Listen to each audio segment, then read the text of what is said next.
श्री राधे निताय गौर हरि बोल। जय श्री गुरुदेव। 18 भाद्र 4 सेप्टेम्बर अर्थात 4/9/2025 बृहस्पतिवार आमादेर बामन द्वादशी व्रत। केनना शास्त्रे लेखा आछे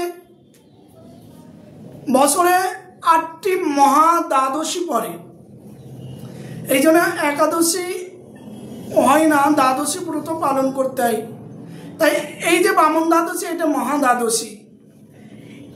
এই যে আমরা বামন দ্বাদশী বলি কেন না, এই দ্বাদশীতে বামনদের ভগবান বামন রূপে আবির্ভূত হয়েছিলেন, এর জন্যই নাম বামন দ্বাদশী।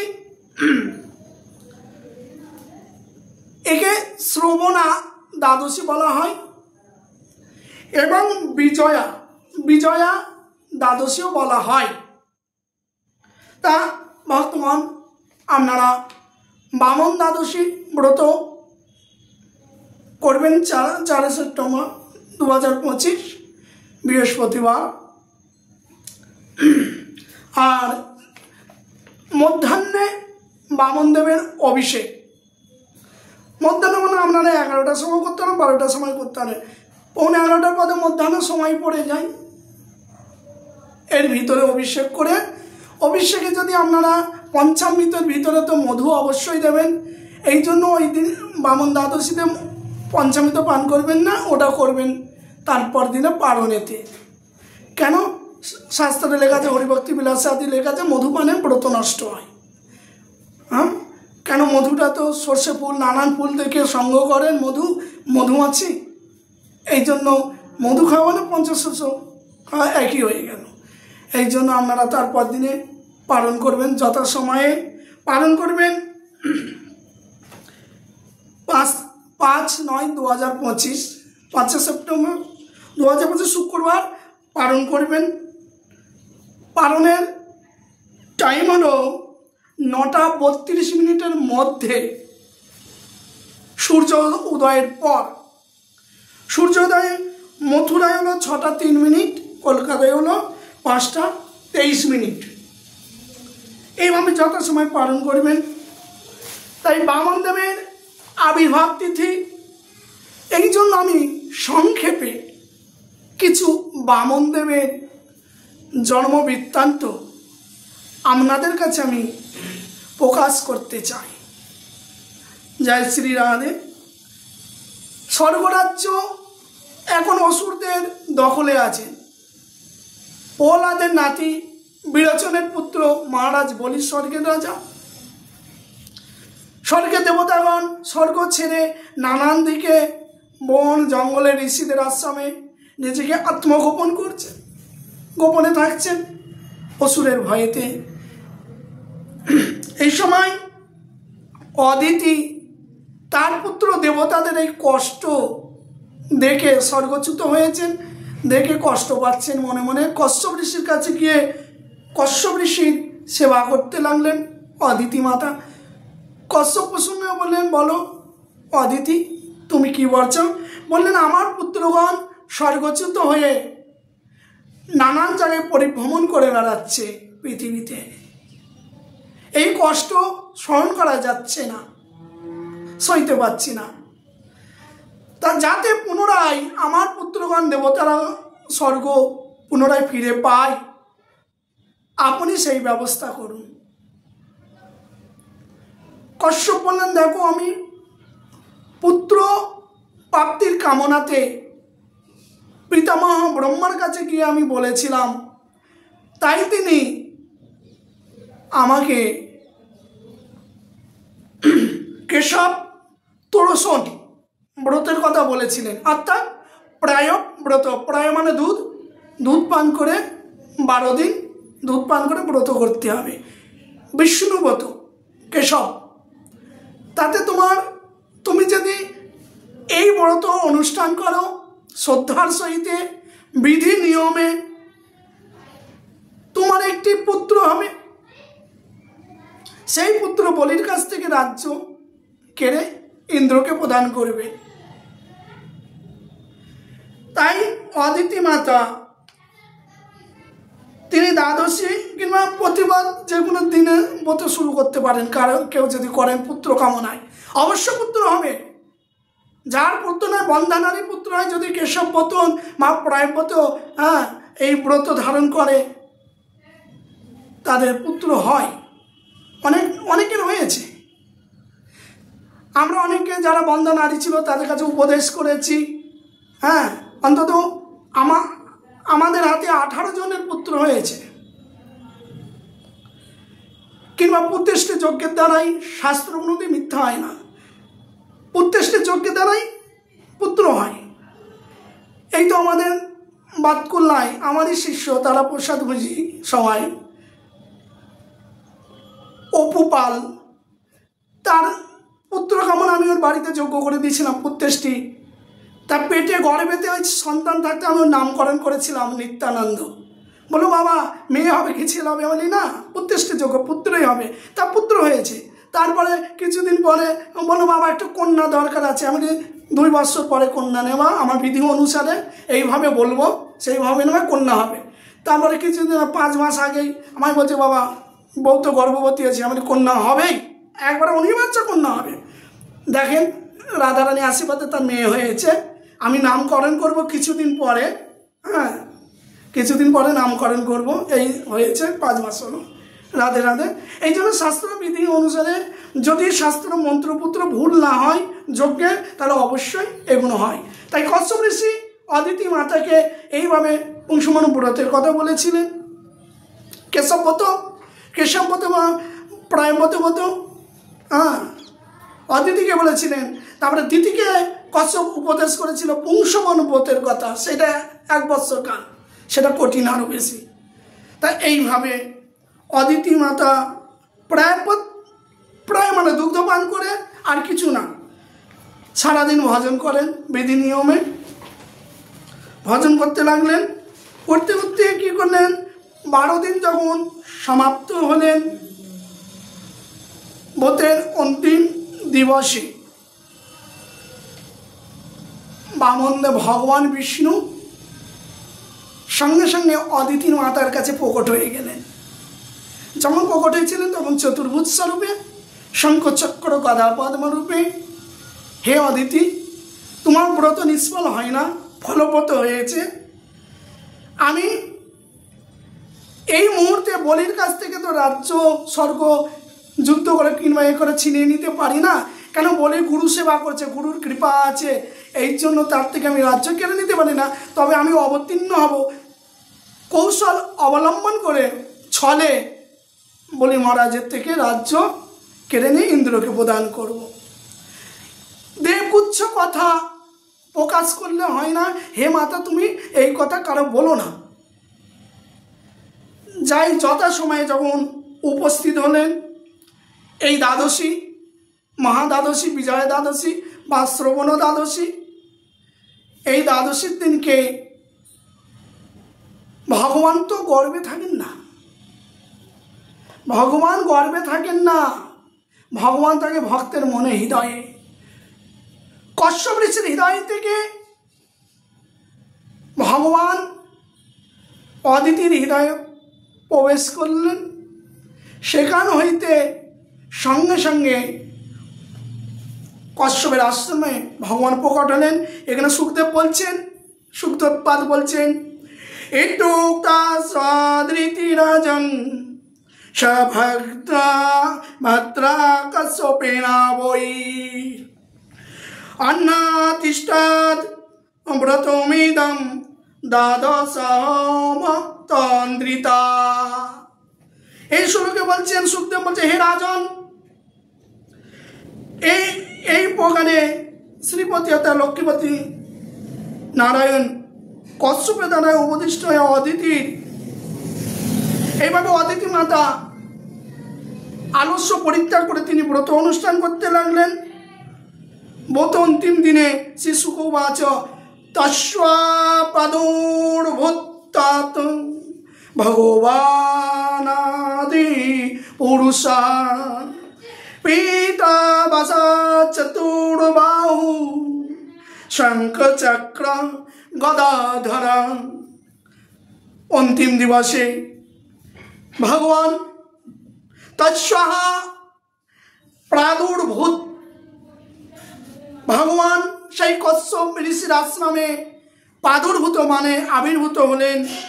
তাতে ভগবান আদি পুরুষ, সে আদি পুরুষ ভগবান কেমনভাবে পীতবাসা চতুর্ভুজ, পীতবর্ণ পীতবাসা ধারণ করেছে, পীত রঙের হলুদ বর্ণের বস্ত্র পরিধান করেছেন, চতুর্ভুজ চারটি বাহু, শঙ্খচক্র গদাধার, শঙ্খচক্র গদারূপে ভগবান অদিতির মাতাকে দর্শন দিয়েছিলেন।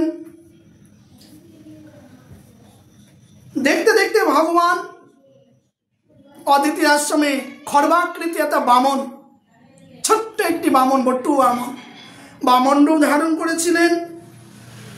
সেই দিন শ্রবণা নক্ষত্র অর্থাৎ শ্রবণ চন্দ্র শোভনস্ত্র হয়েছে। শোভনা নক্ষত্রকে চন্দ্র পরিক্রমা করেছেন, শোভনত্ব হয়েছেন, চন্দ্র শোভনত্ব হয়েছেন। আর অজিত নক্ষত্র যোগ ছিলেন শুভ লগ্নে, অজিত নক্ষত্র শুভ লগ্নে ভগবান বামন রূপে আবির্ভূত হলেন। দেখতে দেখতে সেই চতুর্ভুজ খর্বাকৃতি বামন রূপ ধারণ করলেন, বামন রূপে আবির্ভূত হয়েছিলেন। সবাই আনন্দিত। দেবতাগণ আজ কশ্যপ ঋষির আশ্রমে সবাই বামনকে দর্শন করার জন্য ভিড় করতে লাগলেন। কশ্যপ ঋষি বললেন, প্রভু স্বয়ং প্রকট হয়েছেন এবং বামন দেবতা যেটা বাল্যলীলা নাই, কেন স্বয়ং সঙ্গে সব প্রকট হয়ে বামন রূপ ধারণ করেছে। এই জন্য কশ্যপ বললেন যে আমার এই বালককে উপনয়ন সংস্কার করতে হবে, ব্রাহ্মণ কুলে জন্ম উপদেশ করলেন। এবার সব দেবতাদের আহ্বান করলেন, আমার পুত্রের উপনয়ন সংস্কার করা হোক আজকে। সূর্যদেব সেখানে উপস্থিত ছিলেন। সূর্যদেব সাবিত্রী মন্ত্র প্রদান করলেন, বামনদেবকে সাবিত্রী মন্ত্র প্রদান করলেন। আর পৃথিবী কৃষ্ণজিন কালো মেঘের চামড়া দিলেন পরিধানের জন্য। বনস্পতি মানে চন্দ্র সমদণ্ড, চন্দ্রদেব সুন্দর দণ্ড দিলেন। আর অদিতি তিনি কৌপিন দিলেন। ব্রাহ্মণে যখন পৈতা হয় তখন বাবাজিতে মাতা কপিন পড়তে, কপিন ব্রহ্মচারী বেশ। অদিতি মাতা কপিন দিলেন, স্বর্গ দিলেন ছত্র, বামন দেবের যে ছাতা মাথায় ছত্র দিলেন, ব্রহ্মা দিলেন কুমণ্ডলু, আর সপ্তঋষি দিলেন কুশ, সরস্বতী মাতা দিলেন অক্ষমালা। অক্ষমালা মানে ফটিক পাথরের যে মালা। কুবের দিলেন ভিক্ষা, সোনার একটা পাত্র দিলেন, ভিক্ষা করতে হবে ব্রাহ্মণ, ওই তার চেয়ে ভিক্ষা করতে হবে, তাই কুবের ভিক্ষা পাত্র দিলেন, স্বর্ণপাত্র। পার্বতী মাতার কাছে গিয়ে বললেন, ভবতী ভিক্ষাম দেহিম। পার্বতী মাতা অন্নপূর্ণা, তিনি অন্ন আদি ভিক্ষা দিলেন সেই পাত্রে। আর নর্মদা, সেই নর্মদা নদী মূর্তিমান হয়ে তিনি বামনদেবকে উত্তরী বসন দিলেন, একটি উত্তরী দিলেন। এইভাবে সবাই বামনদেবকে দেবগুরু বৃহস্পতি তিনি বলছেন যে বামন যাও, পৈতা হয়েছে। সূর্যদেব সাবিত্রী মন্ত্র প্রদান করেছেন। গুরু বৃহস্পতি বলছেন যাও ভিক্ষা করে নিয়ে আসো, নিয়ে এসে ব্রহ্মচারী আজকে যা ভিক্ষা মিলবে সব গুরু সেবায় দিতে হয়। তাই তিনি ভগবান বামনদেব পার্বতীর থেকে ভিক্ষা নিয়েছে। গুরুদেব বললেন বৃহস্পতি না, এইটুকু ভিক্ষা চলবে না, ঝুলি ভরে আনো, ঝোলা যে দিয়েছে ভরে আনো। ভগবান চিন্তা করলে এমন জায়গায় ভিক্ষা করবো যাতে আর এক জায়গায় যেতে না হয়। তাই ভগবান তিনি ভিক্ষা বেরিয়েছেন। যেখানে মহারাজ বলি মহারাজ শত অশ্বমেধ যজ্ঞ করছেন, শুক্লাচার্য হলেন ঋত্বিক পূজারী গুরুদেব, 99 যজ্ঞ হয়ে গেছে, আর একটি বাকি আছে। তখনই ভগবান চলেছেন ঝোলা নিয়ে। ভগবান চিন্তা করলো ভাদ্র মাস, নর্মদা নদী একবারে জলে পরিপূর্ণ হয়ে আছে, ভাদরে ভরম নদী দুকুলো পাথার, কেমনে হইব পার না জানি সাঁতার। আমি সাঁতার জানি না, ছোট্ট বটু ব্রাহ্মণ। তাই চিন্তা করতে দেখে এলেন, এক কেবাটকে দেখতে পেলেন। কেবাট একটি নৌকা নিয়ে কিনারে আসলেন নর্মদা নদী। ভগবান বলছে, কেবাট আমাকে পার করে দেবে? ওই যজ্ঞশালায় যাবো, ওখানে যজ্ঞ হচ্ছে, বলি যজ্ঞ করছে। ওটা কোন জায়গায় জানেন? যজ্ঞ করছিল বলি মানে হচ্ছে গুজরাটের ভিতরে পড়ে, ওই জায়গায় আমার ভিগু করছ, ওইখানে আসবেন। কেবাট বলছে, ব্রাহ্মণ দেবতা, তা কিছু অর্থ নিয়ে আসছো কি, নাকি বিনা পয়সায় পার হবে? আরে কেবাট চিন্তা করিস না, আমি ব্রাহ্মণ, বিপ্রা জন্ম যায়তে গুরু। ব্রাহ্মণ তো জন্ম থেকে ত্রিবর্ণের চতুর্বর্ণের গুরুই, তা আমি তোর তো গুরুই, কেন ব্রাহ্মণ? এই জন্য আরে আমার থেকে কি তুই পয়সা নিবি? আমি আশীর্বাদ করব, তোর আশীর্বাদ করে দেবো ব্রাহ্মণ।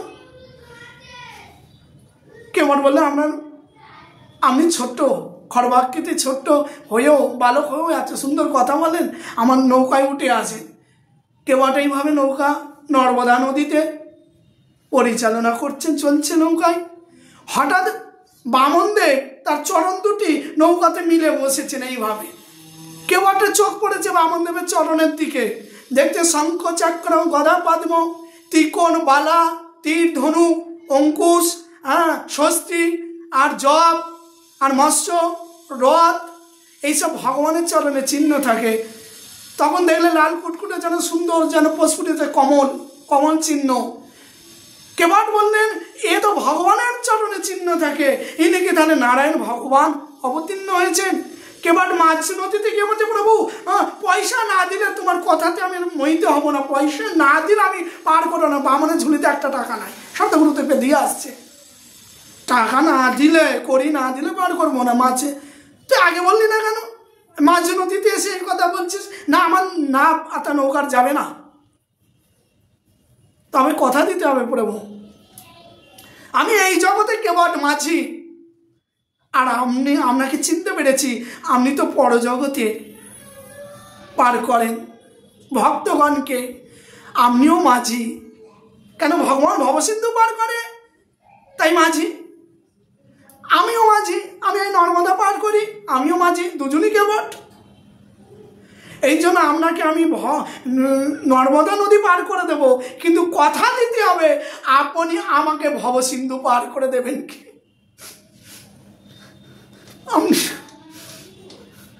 আপনাকে চিনতে পেরেছি, আপনি আমাকে ভবসিন্ধু পার করে দেবেন। ভগবান বলেন, কেবল জন্ম জন্মান্তরে তুই আমার দাস, যখনই আমার লীলার সময় হয় তোকে নিয়ে আসি। রাম অবতারে আমি তো তোর নৌকায় পার হয়েছিলাম, মনে পড়ে? তোর নাম ছিল মাধব কেবট, তোর কাষ্ঠতরী আমার পাদস্পর্শে সোনার হয়ে গিয়েছিল না? তুই সেই, তুই তো নিত্য আমার দাস রে, তোরে কি পার করবো? তুই তো পার হয়ে আছিস আমার সেবা। প্রভু তাহলে সেই রূপ আমাকে দেখাও। নৌকার মাঝখানে নর্মদা নদীতে প্রথমে চতুর্ভুজ, তারপরে রাম স্বরূপ দেখিয়েছিলেন, রামরূপ। কেবট বললো, আজ থেকে আমি কেবটের কর্ম আর করবো না প্রভু, শুধু হরিনাম করবো, তোমারই নাম করবো প্রভু, তোমারই নাম করবো প্রভু। আমাকে এইবার দাও, যতদিন পৃথিবীতে আছি কেবল তোমারই নাম করব। হে কেবট, আমার এই রূপ দেখলে তুমি কারো বলো না, এখন কারো বলো না। কেন? ভগবান তো বলির কাছে ভিক্ষা করতে যাচ্ছে, আর ছলনা করে রাজ্য নিয়ে নেবে। তাহলে এই কথা ফাঁস হয়ে গেল, বলি জানতে যদি পারে বিষ্ণু আসছে, তাহলে তো নাও দিতে পারে। এই জন্য কেবাটকে বললো আমার কার্য সাধন না পর্যন্ত তুমি কারো বলবে না যে ঈশ্বর। কেবাট বললে তাই হয় করবো, কিন্তু আপনার এই লীলা তো দর্শন করব। আমি সাক্ষাৎ নারায়ণ প্রভু। শ্রীমান নারায়ণ নারায়ণ হরি হরি হরি হরি হরি হরি, তোমার লীলা বলি হরি।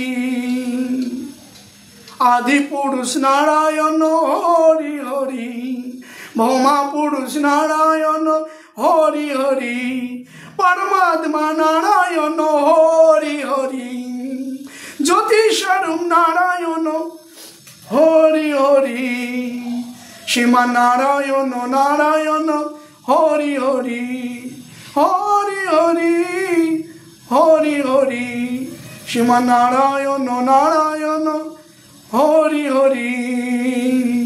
শ্রীকৃষ্ণ গোবিন্দ হরে মুরারে, হে নাথ নারায়ণ বাসুদেবা, হে নাথ নারায়ণ বাসুদেবা, হে নাথ নারায়ণ বাসুদেবা।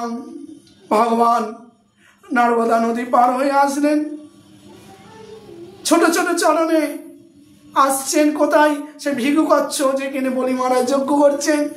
বলি মহারাজ সবাইকে দান করে কেবল পুণ্য আহুতি দেবেন, যজ্ঞের বসেছেন যজ্ঞ আসনে। এই সময় ভগবান অপূর্ব সুন্দর ব্রহ্ম কোটি কোটি ব্রহ্মশিকে একত্র করলে যে তেজ শোভা পায় তার থেকে কোটি গুণে শ্রেষ্ঠ তার অঙ্গের প্রভা। ব্রহ্মশিগণে ব্রহ্ম তেজ, কোটি কোটি ব্রহ্মগণে এত সুন্দর বামনদেবের রূপ, যার রূপের এক কোণ ডোবাই সব ত্রিভুবন, সর্বপ্রাণী করে আকর্ষণ। ভগবানে এক রূপ দেখে সকলকে আকর্ষণ। ওখানে বলি মহারাজের কন্যা দাঁড়িয়েছিলেন, তিনি বলছে সখীকে, আরে কার পুত্র রে? আরে যারই পুত্র হোক, হ্যাঁ, একে যদি আমি পুত্র রূপে পেতাম আমার নারী জীবন ধন্য হতো, একে আমার স্তনযুগল পান করাতাম আমার নারী জীবন সার্থক হতো। ভগবান বামনদেব বলো তথাস্ত, তোমার মা হব, তোমার স্তন পান করব পান করব।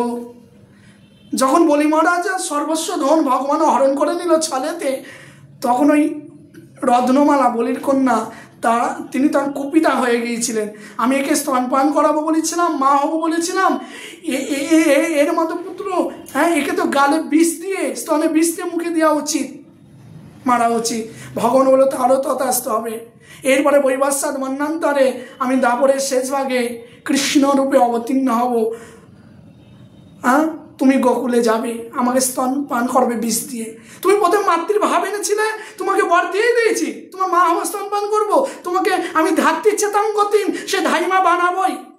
কিন্তু পরে যে ভাব, আসরি রাক্ষসী যে ভাব, এই জন্য তুমি রাক্ষসী কুলে আবার দাপর যুগে জন্ম নেবে, স্তনে বিষ দিয়ে আমার মুখে দেবে।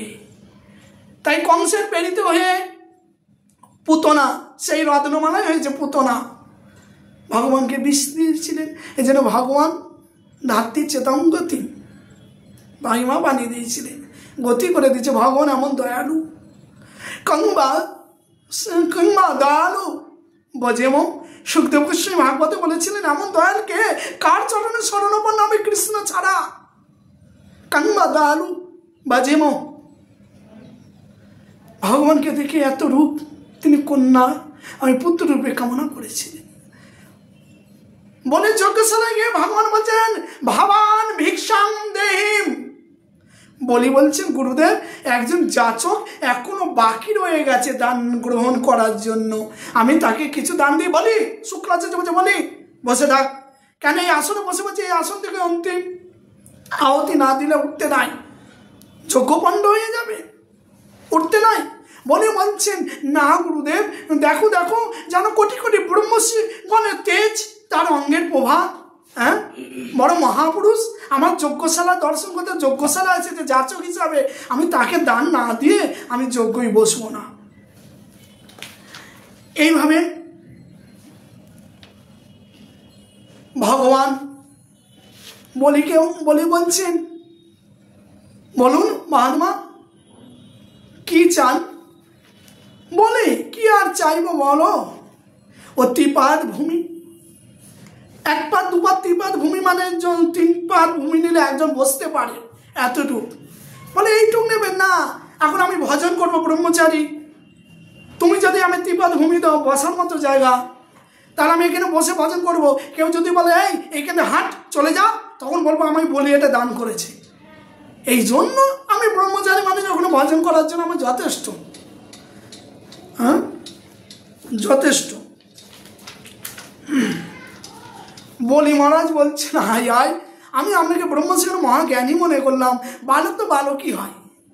হ্যাঁ, আপনাকে আমি আমার কাছে এসেছেন, আমি আর করতাম আপনাকে যাতে হাত না পাততে হয় 2-4টে গ্রাম দান করলাম। হ্যাঁ, আমি দেববনের রাজা, একটা দ্বীপ একটা নগর দান করে দিলাম। আপনি ব্রাহ্মণ কন্যা চান, সুন্দরী কন্যা দেব, ধনরাধনা দেব, হিরে মাণিক্য, হ্যাঁ চুনি পান্না আদি যা চাই সোনা দেব। বামন বলছে, বলি এ নিয়ে কি হবে? আপনি সুখী হবেন। বলি তুমি তো শশকরা পৃথিবীর রাজা, হ্যাঁ তুমি কি সুখী কেন? তুমি পৃথিবী তোমার কাছে আছে, আর কি দরকার? এত সম্পদ, হ্যাঁ 7 সাগর, বড় বড় মহাসাগর, সারা পৃথিবী একছত্র সম্রাট, তারপরে তুমি স্বর্গরাজ্য কামনা করছো, স্বর্গরাজ্য কামনা করছো, তাহলে তোমার কি তুমি কমে আছো। আর আমি ব্রাহ্মণ সন্তোষী, ব্রাহ্মণ অল্পতে সন্তুষ্ট যায়, তুমি তো অসন্তোষী। তাই রাজা দেখলো সবাই সন্তোষী, ভিখারি, গরিব, কিন্তু দরিদ্র পেলাম না। না রাজা কুড়িয়ে পায় না, এটা সাধু কুড়িয়ে পেয়েছিলেন। সাধু বললে আমি সবচেয়ে দরিদ্র তাকেই দেব। তখন দেখলো গরিব সবাই, দরিদ্র না। কিন্তু রাজা কি করলেন? ওই রাজ্য দখল করতে যাচ্ছে। সাধু বলে, দাঁড়ান, কোথায় যাচ্ছেন? রাজ্য দখল করতে, ওদের রাজ্য। বললেন হাত পাতেন। রাজা হাত পেতেছে, তখন সাধু যে কুড়িয়ে পেয়েছিল সেই টাকাটা ওই রাজার হাতে দিয়েছেন। 1 টাকা আমাকে দিলে কেন? বলল আমি সবচাইতে দরিদ্র খুঁজে পাই না, আপনার উপরে দরিদ্র কেউ নাই। কেন? আমি এই রাজ্যের রাজা, জানো? জানি তো, আমরা তাতে সন্তুষ্ট হয় না, এই রাজ্যের রাজ্য পেয়ে আর এক রাজ্যকে মেরে ধরে কেড়ে নিতে যাচ্ছে। তাহলে আপনি কি দরিদ্র না? আপনার এখন ভিতরে কামনা বাসনা চাওয়া পাওয়া আছে, এর নামে দরিদ্রতা। তা আপনাকে এই জন্য দিলাম, আপনার উপরে দরিদ্র কেউ নাই। বলি বুঝলি মানে কি? বলি তো, বলে বুঝলাম তো। অর্থাৎ আমারও শশকরা পৃথিবী আছে, আবার আমি দরিদ্র, আমার কামনা আছে স্বর্গ। স্বর্গের পরে বলে ইন্দ্রলোক, এবং পরে ইন্দ্রের পরে বলে ব্রহ্মলোক। হ্যাঁ, চাওয়া পাওয়া শেষ হয় না, যাতে মন সন্তোষী না। তা আমি সন্তোষী ব্রাহ্মণ, আমার ত্রিপাদ ভূমি অনেক, এখানে তো আমি ভজন করব। শুক্লাচার্য অসুর গুরু, তিনি বলেন এত সুন্দর মিষ্টি মিষ্টি কথা বলছে, বাক চতুরাইতা এত সুন্দর, এ কে? সাধারণ ব্যক্তি হতে পারে না। শুক্লাচার্য তখন ধ্যান যোগে জানলেন সাক্ষাৎ বিষ্ণু কশ্যপে পুত্ররূপে অদিতি মাতার গর্ভে আবির্ভূত হয়েছে। তখন বলি মহারাজ বলে দিল, তাহলে ব্রাহ্মণ আমি সন্তুষ্ট হলেন। বলেন কি চান? ত্রিপাদ ভূমি। বলল ঠিক আছে, আমি তাই আপনাকে দেব, আপনাকে আমি তাই দেব, ত্রিপাদ ভূমি দেব। সঙ্গে শুক্লাচার্য ধ্যানে জানতে পেরেছে, বলে উঠলেন, বলি একে জানিস? শুক্লা উবাচা এষা বৈরাচানে সাক্ষাৎ ভগবান বিষ্ণুর বয়া কশ্যপাদ ধৃত্রের যত দেবানাং কার্য সাধকা। শুক্লাচার্য বললেন, হে বিরোচন পুত্র, বলি তুমি অঙ্গীকার করলে কেন? অঙ্গীকার করো না। বলে আমি তো অঙ্গীকার করে দিয়েছি, দেব। তুমি না করে দাও কেন? দেবতাদের কার্য সাধনের জন্য তোমার সর্বস্ব হরণ করার জন্য। ইনি অব্যয় পুরুষ, সাক্ষাৎ বিষ্ণু, ইনি আবির্ভূত হয়েছেন, সাক্ষাৎ তিনি আবির্ভূত হয়েছেন। অব্যয় পুরুষ বিষ্ণু কশ্যপের পুত্ররূপে অদিতির গর্ভে। তুমি না করে দাও, দেব না, আমি দেব না বলি। বলে গুরুদেব আমি কি মিথ্যা কথা কি করে বলি? আমি প্রহ্লাদের পৌত্র, বিরোচনের পুত্র। বিরোচন এরা সত্যবাদী ছিল, আমার বংশে কালিমা দিতে পারবো না, তো মিথ্যা কথা বলে। দেখেন বিরোচন এত বড় সত্যবাদী ছিলেন, বলির পিতা প্রহ্লাদের পুত্র। দেবরাজ ইন্দ্র ছদ্রবেশে, তিনি জানেন বিরোচন ব্রাহ্মণ সেবী ছিলেন, বৈষ্ণব সেবী ছিলেন, তাই তিনি কপটতা বেশ ধারণ করছে। একটি ব্রাহ্মণ বৈষ্ণব হয়ে ব্রাহ্মণ রূপ ধারণ করে যখন বিরোচন ভোরবেলা আহ্নিক্ষরে যখন তিনি কিছু দান করেন, ইন্দ্র গিয়ে ব্রাহ্মণ সেজে গিয়ে বলছেন ভবান ভিক্ষাম দেই। বিরোচন বললেন আপনি কি চান দানে? আপনি তো সাধারণ দান মাগতে আসেন না, চাইতে। আপনি ব্রাহ্মণ রূপ ধারণ করেছেন, এই জন্য আপনাকে দান যা চাইবেন আমি বিরোচন প্রতিজ্ঞা করলাম তাই দেব। কিন্তু ইন্দ্র আপনাকে আমি চিনতে পেরেছি। দেখেন ভজনের প্রভাব, বিরোচনের ভজনের প্রভাব ইন্দ্রকে চিনতে পেরেছে। আপনি কপটতা বেশ ধারণ করে এসেছেন, বলেন কি চান? আপনি যা চাইবেন তাই দেবেন। হ্যাঁ, তা আমরা শির চাই। সঙ্গে সঙ্গে বিরোচন তরবারের নিজের শির কেটে, মাথা কেটে, মুন্ড কেটে ধর থেকে আলাদা করে ইন্দ্রকে দান করেছিলেন। বিরোচনের ওখানেই তিনি প্রাপ্ত হয়ে গিয়েছিলেন। তাই এত বড় যিনি সত্যবাদীর জন্য প্রাণ দিয়েছে, সেই বংশে আমি জন্মগ্রহণ করেছি গুরুদেব, আর আমি মিথ্যা কথা বলবো?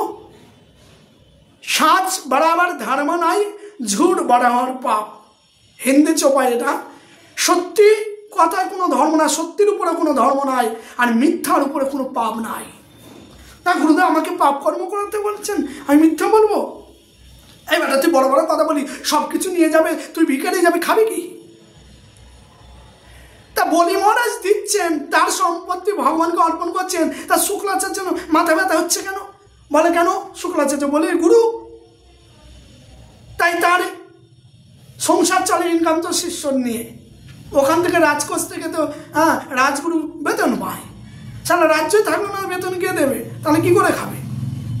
সালা বলির সব চলে গেলে আমারও তো যাবে। শুক্লাচার্য মনে করলো আমার বেতনটা ওখান থেকে যাবে। এই জন্য তিনি না করছেন দানে।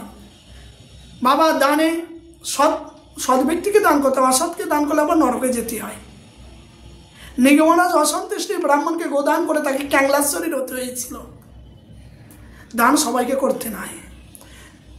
যাকে দান করবেন গুরু বৈষ্ণব, দেখবেন সেই গুরুদেব আমার এই অর্থ নিয়ে আমার গোবিন্দের সেবা দেয় কিনা।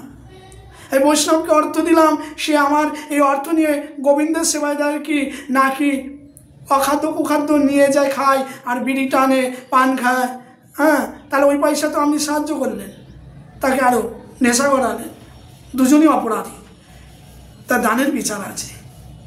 বলি মহারাজ বলছেন গুরুদেব এত বড় দাতা, আমি দাতা এত বড় যাচক এসেছে, এ সাধারণ না, এটা দান করলে আমার ত্রিজগতে যশই হবে, অপযশ হবে না। যাক চলে যাক। আর আপনি যদি বলেন অব্যয় পুরুষ বিষ্ণু, বিষ্ণুরই তো সব চরাচর সৃষ্টি, সে আমার কাছে এতদিন রেখেছিল এই সম্পত্তি, এখন তার প্রয়োজন চাইছে, তাহলে আমি দিয়ে দিচ্ছি। শুক্লাচার্য রেগে গেলেন, রেগে গিয়ে চলে গেলেন। তখন বলি বলছেন গুরুদেব তো অসন্তুষ্ট চলে গেছেন, তার সংকল্প মন্ত্র কে বলবে? ব্রাহ্মণ বলছে আমি তো ব্রাহ্মণের বেটা, কুমণ্ডল নে, আমি জল ফেল, আমি সংকল্প করে দিচ্ছি মন্ত্র বলে। এই কথাটা আবার ভাগবতে না এই পর্যন্ত, এটা বিষ্ণু পুরাণে আছে। বিষ্ণু পুরাণে এখান থেকে আছে। শুক্লাচার্য বলছে সংকল্প তো করেই দেবে, সম্পদ চলে যাবে। মাছি রূপে কুমণ্ডলের ভিতরে গিয়ে ওই কুমণ্ডলের যে নাক জল পড়বে তার ভিতরে গিয়ে প্রবেশ করেছে। ভগবান দেখলো শুক্লাচার্য তো বাধা দিচ্ছে, এ তো সদ্গুরুর লক্ষণ না, অসদ্গুরু।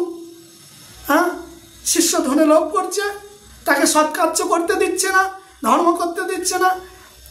বলি বলছে কে ছিদ্র বন্ধ হয়ে গেছে, জল পড়ছে না।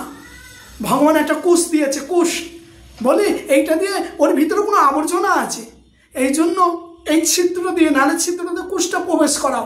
প্রবেশ করতে শুক্লাচার্য ডান চক্ষুতে সেটা ঘিটে গেলেন, জলের বদলে রক্ত, শুক্লাচার্য যোগ বলে বেরিয়ে যাচ্ছে চোখে হাত চাপা দিয়ে। এটা কি না অসৎ গুরু যে দানে বাধা দেয় তার চোখই কানা হয়, চোখ কানা করে দিল ভগবান। এটা বিষ্ণু পুরাণের কথা। ভগবান সংকল্প মন্ত্রের সঙ্গে সঙ্গে সংকল্প করলেন। শুক্লাচার্য তার আগে একটা নীতি, একটা অসুর নীতি বলির কাছে বলেছিলেন, বলি তুই দিস নে। আরে মিথ্যা মিথ্যা বলি, 5 জায়গায় মিথ্যা কথা বলার কোনো নিন্দনীয় না বলি। শুক্ল উবাচ, কোন কোন জায়গায়? ত্রিষু নর্ম বিবাহে চ ক্ষেত্রা ত্রিপণ সংকটে গো ব্রহ্মানাত্রে হিংসায়ং নানিত্যং স্রজজুণ্ডস্ফীত্যং। হে বলি, স্ত্রীলোকের বশীকরণে আর তারা নিজের বাচ্চার কাছে হাস পরিহাস, মানুষ বউ বাচ্চা ছেলেমেলে নিয়ে আনন্দ পরিহাস করে না, নিজের বউয়ের কাছে যদি মিথ্যা কথা, যদি সত্য কথা বলেন সে অমুকটার টাকাটা যে খরচ করে ফেলবে নিয়ে। আর যদি সত্য কথা বলেন বউয়ের কাছে প্রাণ সংকট আসতে পারে, যেটা গোপন কথা মেয়েদের ভিতরে তো থাকে না, মায়েদের ভিতরে কথা। হ্যাঁ, কেন যুধিষ্ঠির মতো সাপ আছে, গোপন কথা বলে দেবে। এই জন্য তাদের কাছে এমন করে মিথ্যা কথা বললেও দোষণীয় না। হাস পরিহাসে, পরিহাস হাস, হাসি মজা। আর বিবাহে বর প্রভৃতি স্তুতি, বিবাহে মিথ্যা কথা বলে কেন? বরপক্ষ কন্যা দেখতে এসেছে, কন্যার যা গুণ নাই কন্যার বাড়ির লোকে সেই গুণ গায়ে, আমার মেয়ে এই ওই সেই ওই ওই, মিথ্যা কথা বলে যাতে বিয়েটা হয়ে যায়। বিয়ের আগে বলেছিল আমার যদি বিয়ে হয় ছেলে হয়, আর তোর যদি মেয়ে হয় তাহলে আমাদের বন্ধুটা হ্যাঁ অখণ্ড রাখার জন্য এদের বিয়ে দেবো। তখন কথা দাম ছিল, বাক্যের দাম। সঙ্গে সঙ্গে বিয়ে, অনেকদিন হয়ে গেছে তো এর সাথে এসে যোগাযোগ হয় না। এ জানে ওর ছেলে আছে, এ জানে ওর মেয়ে আছে, কিন্তু কেউ কারো দেখা নাই। মেয়ের পক্ষ থেকে একজন তারই বন্ধু ঘটককে পাঠিয়েছে, অমুক আমার বন্ধু, তার বাড়ি যাও, এরা উপযুক্ত হয়ে গেছে বিবাহ, গিয়ে বলো, মনে করে দাও প্রতিজ্ঞার কথা। ঘটকে প্রতিজ্ঞার কথা মনে করে দিল, যেমন মেয়েকে নেবে বলেছ। হ্যাঁ হ্যাঁ বলেছি। তা ঘটকে কিছু সে টাকা পয়সা খাইয়ে দিয়েছে, তুমি আমার মেয়ের যা গুণ না তার বেশি বলবা। হ্যাঁ, এখন গিয়ে ছেলে বাবাকে সব বলতে লাগলো। ছেলে বাবা বলে, তুমি ঘটক, তুমিও আমার বন্ধু, তুমি তো আর মিথ্যা কথা বলবা না, তুমি যা বলবে আমি তাই স্বীকার করবো, আর দেখতে যাবো না, ছেলের বিয়ে দেবো, একবার বিয়ে পাকা করে দেবো। তা মেয়েটা কেমন দেখতে? আহা, মেয়েটা আমার শালগ্রামের মতো, শালগ্রাম। মেয়ে ছেলে বাবা মনে করে আহা নারায়ণের স্বরূপ, জ্যোতির্ময়, কি অঙ্গর প্রভা, কত সুন্দর না দেখতে জ্যোতি। শালগ্রাম, ও বেটা বুঝে পারে না শালগ্রাম তো কালো কুচকুচে, সে মেয়ের গায়ের রং ছিল কালো কুচকুচে। ও তো ঠিকই বলেছে শালগ্রামের মতো, আর ও আর এক বলছে নারায়ণের মতো গায়ের রং, সুন্দর ভগবানের মতো চকচকে।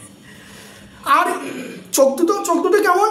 কৃষ্ণ নয়নী, আহা সুন্দর চোখ, কৃষ্ণ নয়নী, মনে করে বড় বড় সুন্দর নেত্র, কৃষ্ণ নয়নী। কৃষ্ণ নয়নী কেমন জানেন? কৃষ্ণ যখন ত্রিভঙ্গ ভাবে এরকম দাঁড়িয়ে থাকে, তখন কৃষ্ণ চোখ দুটো কোন দিকে যায়? এটা এদিকে, এটা ওইদিকে যায়, মানে যাকে বলে টেরা। কৃষ্ণ টেরা চোখে। হ্যাঁ, রাসের কীর্তন আছে না, ও না করে টেরে টেরে হ্যাঁ রাই বয়ান, ও তো টেরে টেরে টেরা চোখে তাকায়। তা কৃষ্ণ নয়নী মানে মেয়েটা আছে না, টেরা মানে টেরি, চোখ এদিকে, এদিকে তাকালে ওইদিকে যাই, ওদিকে তাকালে এদিকে যাই। হ্যাঁ, আর দাঁতগুলো কেমন? দাঁতগুলো মূলোর মতন, মূলো, ও মনে করে মূলোর মতো সুন্দর সাদা ধপধপে। যে মূলো কিরাম থাকে, মূলো কি চাপসা থাকে না লম্বা থাকে? লম্বা। কিছু কিছু লোকে দেখবা ওই দাঁত এখানে বেরিয়ে আসে, আর ওর দাঁত, মেয়েটার দাঁত মানে মুখ থেকে বোঝালে এইভাবে মূলোর মতো লম্বা হয়ে রাক্ষসীর মতো বেরিয়ে আসে, মূলোর মতো। কানটা কুলোর মতো, মনে করো সুন্দর কুলোর মতো, কুলো মতো মানে হাতির মতো কান, হাতি কেন কান মানে কুলোর মতো, মানে বড় কানগুলো কিন্তু তার বড় বড়, এই জন্য কুলোর মতো, দাদু মুলোর মতো স্বভাব, সবার মা চামুন্ডার মতো। চামুন্ডা, চামুন্ডা মানে মা কালী, আরেক নাম হলো চামুন্ডা। মা রেগে গেলে কি হয়, খড়গ নিয়ে সব কচু কাটা কেটে ফেলে। এই মেয়ে যদি একবার রেগে যায় বাবা, মা চামুন্ডার মতো মূর্তি ধারণ করবে, বিশাল রাগ, রেগে গিয়ে এর হাতে তার খড়গ নাই, ওই হাতের কাছে ঝাঁটা বাটা থাকলে কিন্তু মেরে দেবে। ঘটক এইভাবে পুটিয়ে মাঠে তাকে বলেছে, সে মনে করে মা চামুন্ডার মতো, মা দেবীর মতো।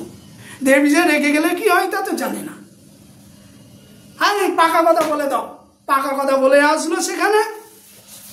এইভাবে বিয়ে, শুধু বিয়ে করতে যাচ্ছে আর দেখে না ওই কথা, পাকা কথা। বিয়ের দিনকে যখন এই ছেলে গিয়েছে, বিয়েও করছে, মালা বদল হবে, শুভ দৃষ্টি হবে, ঢাকা যখন খুলছে পানির ঢাকাটা, ছেলে দেখছে ওরে কালো কুচকুচে, সালা তাকাচ্ছে এইদিকে না ওইদিকে তাকাচ্ছে, টেরি তো দাঁতগুলো রক্সির মতো বের করে ফেলেছে, কান এরম বড়।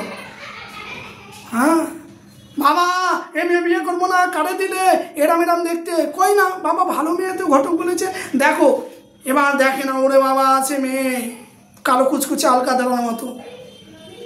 ঘটক বলছে তুই মিথ্যা বলছে, মিথ্যে বলিনি, নারায়ণ শিলার মতো রঙ বলেছি, নারায়ণ শিলা কালো কুচকুচে। কৃষ্ণ নয়নি বলেছি, টেরি, দাঁতগুলো মূলের মতো বড় বড় বেরিয়ে আছে, মূলের মতো বলেছি, মিলে না। কান কুলোর মতো না, ছাড়া দেয় না কেন। হ্যাঁ, আর কি চামুন্ডার মতো স্বভাব, দেবীর মতো।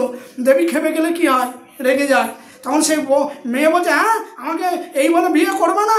সে বেকায়দা মেয়ে তো ঝাঁটা ধরেছে, সব কটাকে পিটবো বলে, এই যে চামুন্ডার মতো স্বভাব।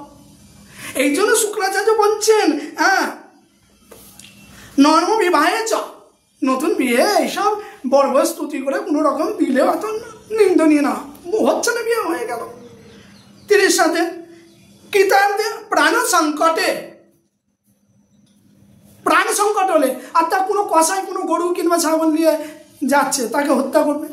সে ছাগল কিংবা গরু কারো কাছে যদি ওই দল থেকে ছুটেছে, কারো আশ্রম কারো বাড়িতে এসে লুকায়, সে যদি ওই গরুটাকে লুকিয়ে রাখে, আর এসে যদি কসাই জিজ্ঞাসা করে বাবা এখানে কি কোনো গরু আসছে দেখেছেন, ও যদি ওই সময় সত্য কথা বলে, তাহলে দুজনই অপরাধী। ও গরুটা হত্যা করবে, তখন তোমারও পাপ লাগবে, কেন ওরা তুলে দিলে তোমার কাছে সে শরণাপন্ন হয়েছে, আর তুমি কি করলে তার হাতে কষাই হাতে তুলে দিলে মৃত্যুর হাতে।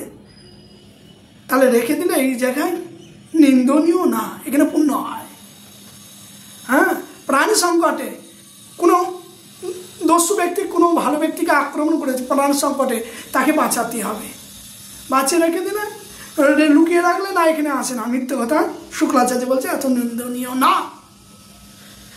গো ব্রাহ্মণের হিত আছে, গো আগে বলেছি গো ব্রাহ্মণের হিত আসতে, হিত কল্যাণের জন্য মিথ্যে কথায় হিংসায়, যখন হিংসা এদের প্রতি করে সেইভাবে তাকে শুশ্রূষা করা, এটা নিন্দনীয় না। আর বৃত্তার্থে, বৃত্তার্থে মানে টাকা পয়সা,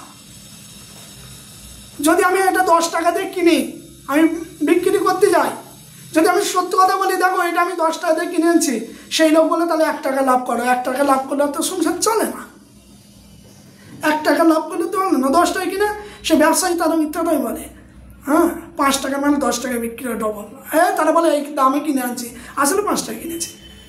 বলি মহারাজ কে বলছে তোমার বৃত্ত চলে যাবে, সম্পদ চলে যাবে, তোমার মিথ্যা, অত নিন্দনীয় না। 5টি জায়গায় শুক্রাচার্য, এটা কিন্তু দেবনীতি না, এটা অসুর নীতি। এই জন্য সামনে কোনোদিন মিথ্যা কথা বলতে নাই। আমরা তো শুক্রাচার্যের মধ্যে চলবো না, এগুলো আসলে মিথ্যা তো মিথ্যাই। হ্যাঁ, অনেকে মনে করেছেন আমি ব্যবসা করি, শাস্ত্র তো আমাদের কথা আছে, সারা এইভাবে মিথ্যে কথা বলবো আর এইভাবে বলছে না, এটা দেবনীতি নেই, আসলে একটা নীতি আছে আলাদা। এইটা শুক্রাচার্য বলেছিলেন। যাই হোক, শুক্রাচার্য চোখটা দিল কানা করে, অসৎগুরু সাজা।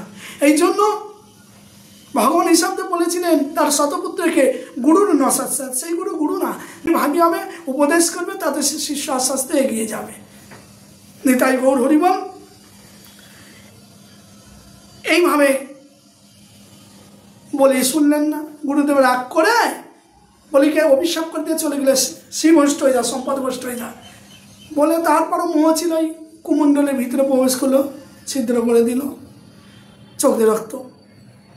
হ্যাঁ, শুক্রাচার্য সদ্গুরু কাকে বলেছে,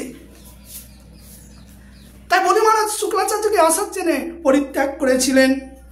সঙ্গে সঙ্গে দান যখনই করেছে ভগবান ত্রিবিক্রম ভগবান বিশাল রূপ, ত্রিবিক্রম মানে বিশাল রূপ ধারণ করেছে। এক পদেতে নিচে সপ্ত পাতাল, এক পদেতে ব্রহ্মলোক ভেদ করে দিলেন, বৈকুণ্ঠে চলে গেলেন। চলো বলি আর তোমার দেবার কিছু নাই। বলির স্ত্রীর নাম হলো বৃন্দাবলী, আর এক নাম হলো কটোরা, দুই নাম। বৃন্দাবলী বললে মহারাজ এখনই আপনার অভিমান আছে, আপনার দেবার জায়গা আছে না, সবটা নিয়ে নিল। বলি তুমি দানের সংকল্প হচ্ছে, ভগবান বলছে নরকে যেতে হবে, দিতে পারছো না। তখন বললো দানের সংকল্প করলাম, দিলাম না, নরকবাস হয়। এই জন্য বলিকে গরুর বেঁধে ফেললেন নাক পাশে। বৃন্দাবলী গিয়ে বললেন স্বামী এখনও তোমার আছে, এখনও মাথাটা বিক্রয় দাও নাই বামনের চরণে। বলি বললেন দেবার আছে, আমাকে তো দিই না এখনো। হ্যাঁ, যেমন প্রভু গয়াসুরকে এক পদ দিয়েছিলেন মাথায়, গয়াসুরের মাথায় পিণ্ড হয়, আর তুমি সেইভাবে এক পদ আমার দাও না। এক পদ দিয়েছিলে গয়াসুরে, এক পদ দাও সেই বলির শিরে। এই গান করতে গেলে টাইম লাগবে, অনেক পথ। নিতাই গৌর হরি বল, আমাকে আর চরণ দিয়ে দাও। বলি শরণাপন্নতে সর্বকিছু অর্পণ করেছে ভগবানকে। ভগবানের চরণে একটু তুলসী অর্পণ করে যদি বলেন পুষ্প অর্পণং তং চৈতন্যং প্রভুং ভজেত, হ্যাঁ, একটা পুষ্প নিয়ে যদি মহাপ্রভু চরণে কেউ দিয়ে বলে আজকে প্রভু তোমার হলাম, তোমাকেই ভজনা করবো, ভগবান তৎক্ষণাৎ তাকে আত্মসাৎ করে নেয়। আর বলি সর্বস্ব দিয়ে দিয়েছে, ভগবান তাকে আত্মসাৎ করে নিয়ে বললেন বলি যাও সুতল লোকে চলে যাও, বললাম তোমার নাতি কিনে সুতল লোকে চলে যাও। ইন্দ্র থেকে বেশি ঐশ্বর্য আছে। এরপরে মন্বন্তরে, এখন বৈবস্বত মন্বন্তরে ইন্দ্র, এরপরে ইন্দ্র হেঁটে গেলে তারপরে মন্বন্তরে সারচিত মন্বন্তরে বলি মহারাজ ইন্দ্র হবে, এতদিন সুতলে থাকবে। আর বললাম তুমি নাতির কাছে থাকো সুতলে, এই বলি যখন ইন্দ্র হবে, হ্যাঁ এইভাবে সারচিত মন্বন্তরে, তখন তুমি বৈকুণ্ঠ লাভ করবে। প্রহ্লাদ তো নিচে এখন সুতলে আছে, এরপরে বৈকুণ্ঠে যাবে। এইভাবে ভগবান বললেন বলি তুমি সব কিছু আমাকে দিয়ে দিয়েছো, প্রভু আমাকে একটু বর দিতে হবে। কী বর চাও? আমি যখন ঘুম থেকে উঠে সকালে প্রথমেই যেন তোমার মুখ দেখতে পাই। তাহলে বলতে চাও তাহলে ঘুম থেকে উঠেই তাহলে বাইরে বেরোলেই তাহলে দাঁড়িয়েকেই মুখ দেখতে হয়, দাঁড়ানকেই তোমার মুখ দেখতে হয়, তাহলে তোমার দাঁড়ান হয়ে আমায় থাকতে হবে নাকি? বলি দারোয়ান মানে কি? বলি তার দ্বারের একটা মন্দির করে দিলেন ভগবান, এখানেই আপনি থাকবেন। এই জন্য দাড়িমালাই, হ্যাঁ, দারোয়ান ভগবান। সুতল লোকে গেলেন, সেখানে গিয়ে ভগবান বললেন যখনই বলি আমায় দেখতে চাইবে তখন আমি প্রকট হব। সবসময় দাঁড়িয়ে আছে তা না, দাঁড়িয়ে তুমি সকালে উঠে একবার দেখতে পাবে আমাকে। আমরা রাখি পূর্ণিমার সম্বন্ধে ভিডিও ছেড়েছিলাম, আমার ভিডিও দেখতে না দেখবেন ইউটিউবে সার্চ করবে শ্রীমৎ শ্যামদাস গোস্বামী, ফেসবুকে এই নামে আপনারা দেখবেন। সেখানে আমি আর বিস্তারিত করছি না। ভগবানের তিনটে স্বরূপ,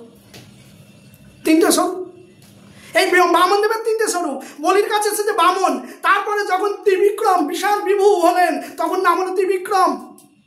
তারপরে যখন বলির দ্বারে দাঁড়িয়ে হয়েছে বৈকুণ্ঠ শূন্য, তখন লক্ষ্মী নারদকে বলে তোমার প্রভু বহুদিন হয়ে গেছে, খুঁজে পায় না, বলে বলির দ্বারে দাঁড়িয়ে। তাই বলিকে ছলনা করে মাতা লক্ষ্মী তিনি ভাই পাতিয়ে রাখি বন্ধন হয়ে ভাই বন্ধন হয়ে তখন বলে কিছু দিতে চাই, তখন বলল তোমার দ্বারের, হ্যাঁ, দারোয়ানটাকে দিয়ে দাও, দাড়িটাকে দিয়ে দাও। বললো আমি এর ছাড়াতে থাকতাম না, কিন্তু বলি তো সত্যবাদী। ভগবান বললে আমি আর এক স্বরূপে বলি বৈকুণ্ঠে লক্ষ্মীর সাথে চলে যাচ্ছি, লক্ষ্মী দেবীর সাথে। সেখানে নারায়ণ স্বরূপে গেলেন, বামনকে ডাকলেন, আর ত্রিবিক্রম রূপ হলেন। কশ্যপ ঋষি ইন্দ্রকে বললেন, সে তো বলির ওখানে বাধা পড়ে আছে, তোমারই তো ছোটো ভাই কেন কশ্যপের পুত্র, ইন্দ্রও তো কশ্যপের পুত্র, তারে নিয়ে এসে বিয়ে দিতে হবে না, বিবাহ দিতে হবে তো ছেলে, হ্যাঁ, তার ভাইকে নিয়ে আসুন। ইন্দ্র তখন সেই বামন দেবকে অমন করলেন, স্বর্গে যেতে হবে। তখন আরেক স্বরূপে ভগবান অনন্ত স্বরে আরেক স্বরূপে তখন উরুক্রম নাম ধারণ করে ধরলেন, উরুক্রম বিষ্ণু। উরুক্রম হয়ে দেবরাজ ইন্দ্রের সাথে স্বর্গে গেলেন, সেখানে থাকলেন, সেখানে সংসার করলেন। উরুক্রমের বিবাহ দিলেন সেই বামন দেবের। উরুক্রমের পত্নীর নাম হলো কীর্তি।